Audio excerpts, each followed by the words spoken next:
پیغمبر جو ہے وہ کسی سے اجر نہیں مانگتے، اور اجر جو ہوتا ہے وہ صرف مال کی شکل میں نہیں ہوتا، تعریف کی شکل میں بھی ہوتا ہے کہ یہ میری تعریف کرے تو میں آگے چلوں، یہ شکریہ ادا کرے تو میں آگے بتاؤں، یہ میری قدر کرے، کیئر کرے تو پھر میں اس کے ساتھ بھلائی کروں. نہیں، اتبعوا من لا يسألكم اجرا.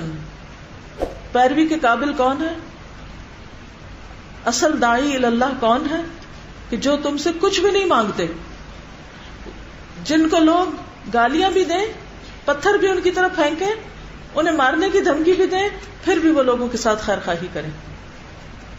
ہم سب اپنے دلوں کو ٹٹولیں. کیا انسانیت کے ساتھ ہمیں اس درجے کی ہمدردی ہے؟ میں ساری انسانیت کی بات کر رہی ہوں، میں صرف آپ کے رشتہ داروں اور دوستوں اور آپ کے شہر اور ملک کے لوگوں کی نہیں، اور صرف مسلمانوں اور امت کی بات نہیں کر رہی، میں سب انسانیت کی بات کر رہی ہوں. جب تک ہمارے دلوں میں انسان کی قدر نہیں، انسانیت کی قدر نہیں، اس کے انجام کی فکر نہیں، ہم دعوت کا کام صحیح طور پہ کر سکتے ہی نہیں. اللہ کا پیغام کبھی نفرتوں کے ساتھ نہیں پھیلا. اتبعوا من لا يسألكم اجرا، اور پھر وهم مهتدون، وہ ہدایت یافتہ ہیں. یعنی جو بات وہ کسی اور کو بتاتے پہلے خود اس پر ہیں. جب تک آپ خود توحید پر کنونسڈ نہیں، آپ کسی کو کیا کلمہ توحید بتائیں گے؟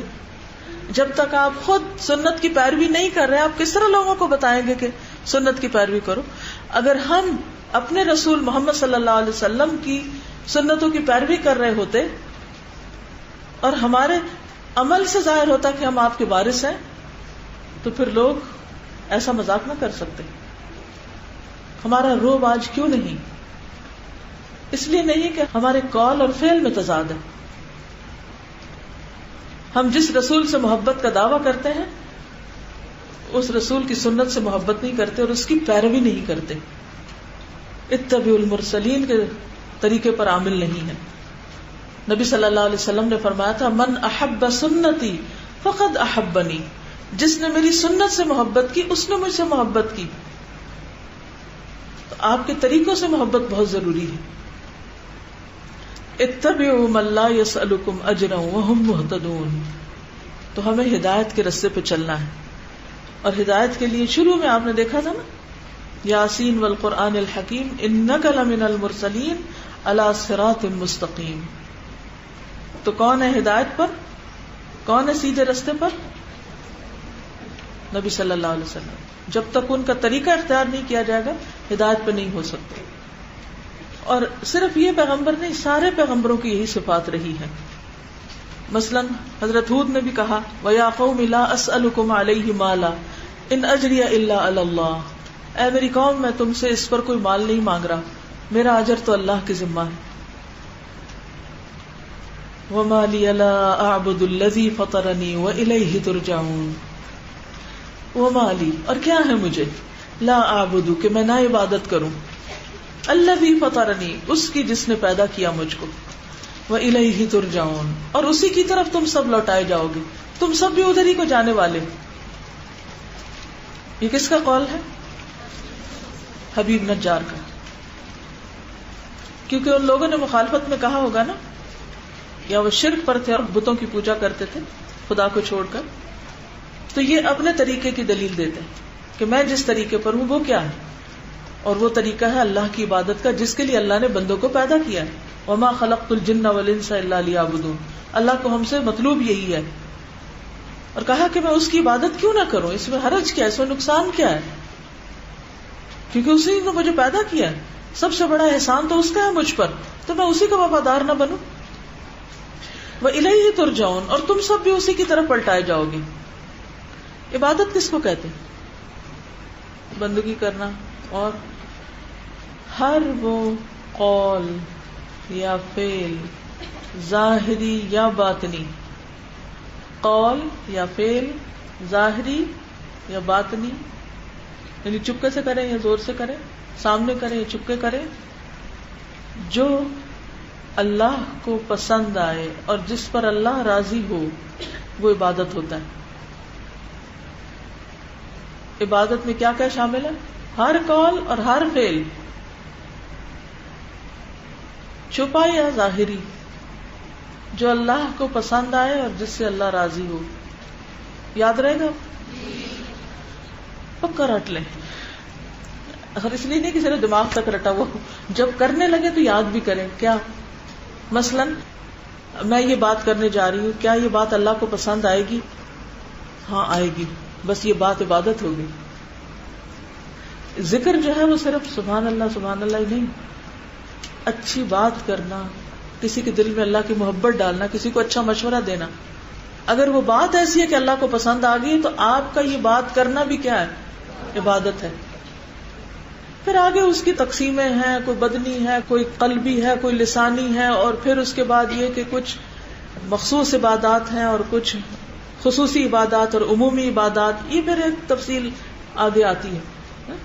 کچھ ریچولز کی شکل میں ہیں، کچھ بغیر ہیں اس کے.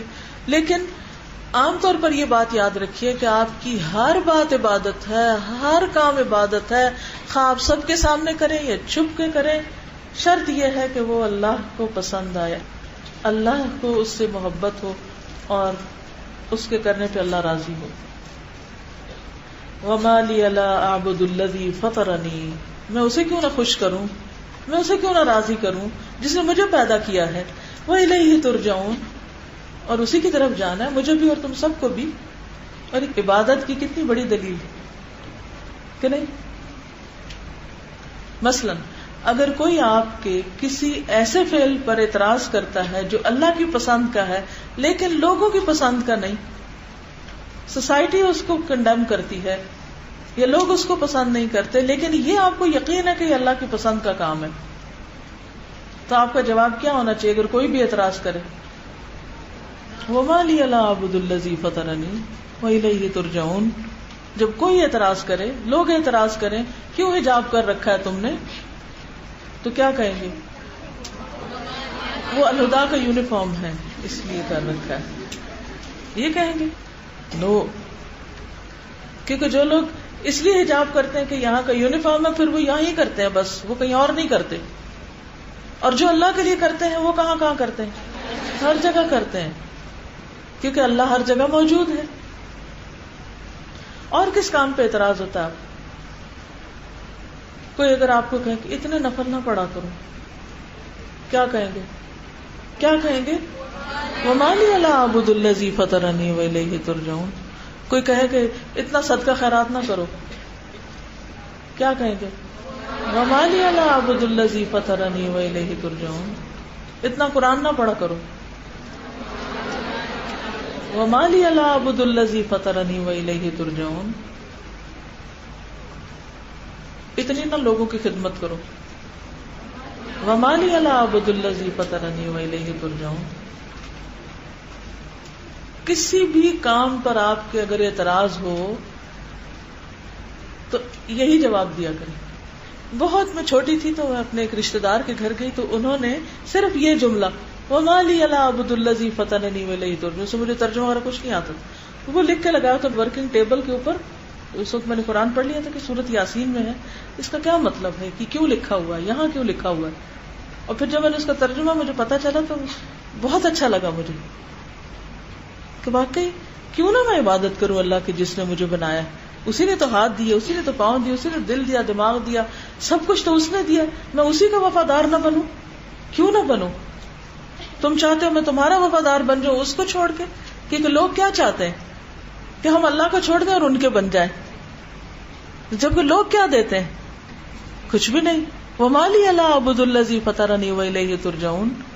کہیں کوئی مخالفت ہو، کہیں کوئی اعتراض ہو اللہ کی کسی عبادت، کسی کام پر، تو تسلی سے کیا کریں اور کہا کریں کیوں نہ میں اللہ کے وفادار بنوں جس نے مجھے سب کچھ دیا، جبکہ اللہ کے مقابلے میں دوسرے کچھ بھی پیدا نہیں کر سکتے. وَاتَّخَذُوا مِن دُونِهِ آلِهَةً لَا يَخْلُقُونَ شَيْئًا وَهُمْ يُخْلَقُونَ. سورۃ الفرقان 3. أَأَتَّخِذُ مِن دُونِهِ آلِهَةً، کیا میں اسے چھوڑ کر اور الہ بنا لوں اور خدا بنا لوں؟ وہ کیوں؟ إِن يُرِدْنِ الرَّحْمَنُ بِضُرٍّ، اگر رحمان ارادہ کر لے میرے ساتھ کسی نقصان کا، لَا تُغْنِ عَنِّي شَفَاعَتُهُمْ شَيْئًا، تو مجھے ان کی سفارش کچھ بھی فائدہ نہ دے گی، کچھ کام نہ آئے گی.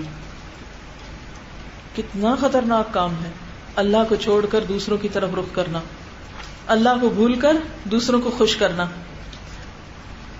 بعض اوقات ہم اوروں کی عبادت تو نہیں کرتے، لیکن ہم اللہ کی مرضی کی چیز چھوڑ کر، اللہ کی محبوب چیز کو چھوڑ کر بندوں کی پسند کی چیزوں کے پیچھے چلتے ہیں کہ نہیں. اگر بندے ناراض بھی ہو جائیں تو کچھ نقصان نہیں دے سکتے، لیکن اگر اللہ ناراض ہو گیا اور اس کی ناراضگی میں فوت ہوئے تو واپس جا کر منہ دکھانے کے قابل نہ ہوں گے. اپنی روزمرہ کی زندگی میں آپ دیکھیے، بہت سے لوگ اللہ کو ناراض کر کے بندوں کی پسند کا لباس پہنتے ہی نہیں، اور انہیں پتا ہوتا ہے کہ میں اس لباس میں اگر بازار میں نکلی تو اللہ تعالیٰ کو بالکل پسند نہیں آئے گا، لیکن کیوں پہنتے ہیں؟ کیونکہ لوگوں کو یہی پسند ہے. تو اس وقت کیا سوچنا چاہیے کہ میں اللہ کو چھوڑ کر ان کو خوش کروں. اگر اللہ نے مجھے کوئی نقصان پہنچا دیا تو یہ تو میرے کام نہیں آ سکتے. سوچیے وہ کون کون سے مواقع ہیں جہاں ہم یہ سب کچھ کرتے ہیں. شادی کا موقع ہوتا ہے، بہت سے لوگ کیا کرتے ہیں؟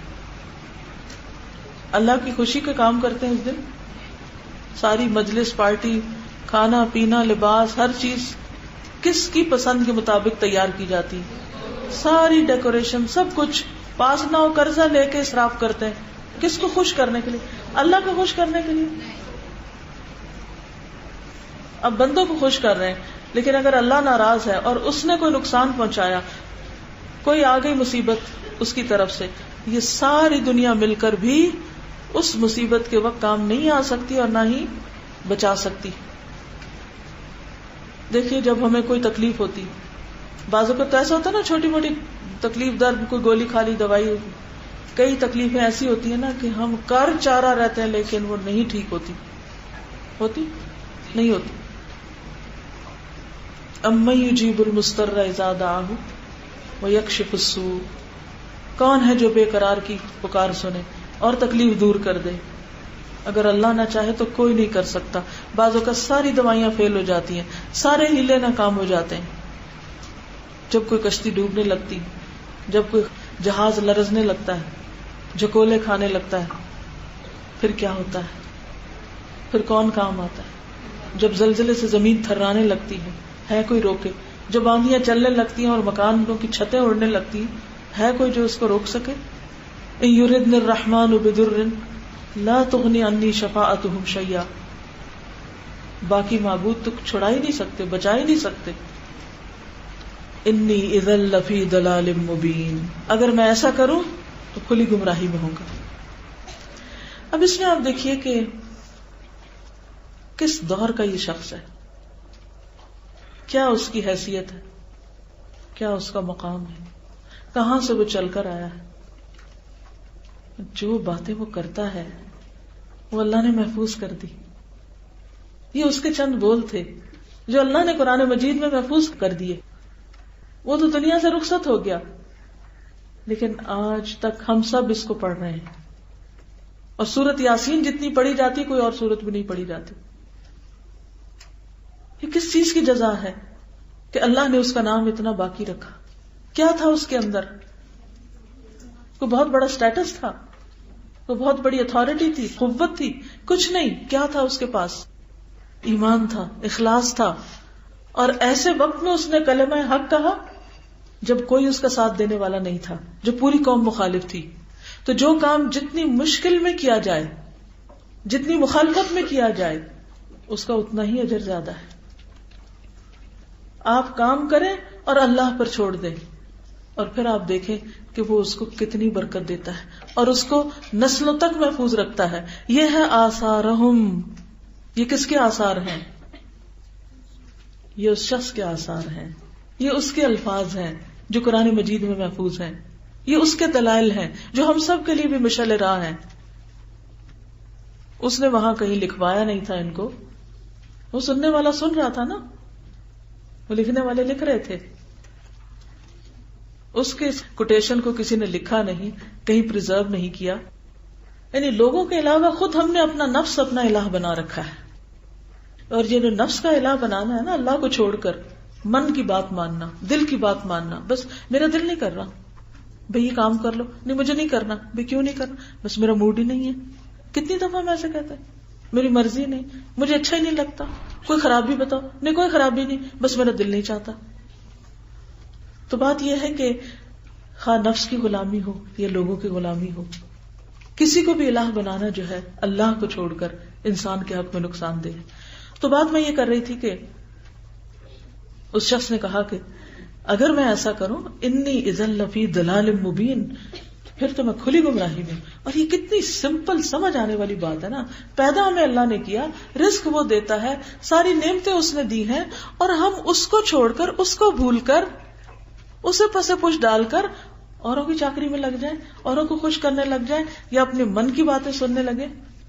حضرت ابراہیم علیہ السلام کو آپ دیکھیں کہ جب انہوں نے کعبہ بنایا تھا تو کوئی بھی نہیں تھا وہاں، تو اللہ تعالیٰ نے کہا کہ اذن فی الناس بالحج یأتوک رجالا وعلی کل ضامر یأتین، تو پیدل بھی آئیں گے، لاغر اونٹنیوں پہ بیٹھ کے آئیں گے، تمہاری آواز پہنچے گی لوگوں تک. میں کہا کہ آس پاس کوئی بھی نہیں، کہ نہیں اٹھو پہاڑ پہ چڑھو اور سب کو آواز دو، آواز لگاؤ. بیٹے کے سوا کوئی سننے والا نہیں اس وقت اس آواز کو، لیکن اللہ نے وہ آواز دنیا کے کونے کونے میں پہنچا دی اور صدیوں تک محیط ہے وہ آواز. تو ہمارا فرض کیا بنتا ہے کہ ہم اپنی محنت کرتے جائیں، اپنا وقت لگاتے جائیں، اپنے اندر مزید اخلاص پیدا کریں، اپنے آپ کو رب کا وفادار بنا لیں، اپنے اندر اخلاص لے آئیں اور باقی چیزوں کی پرواہ نہ کریں.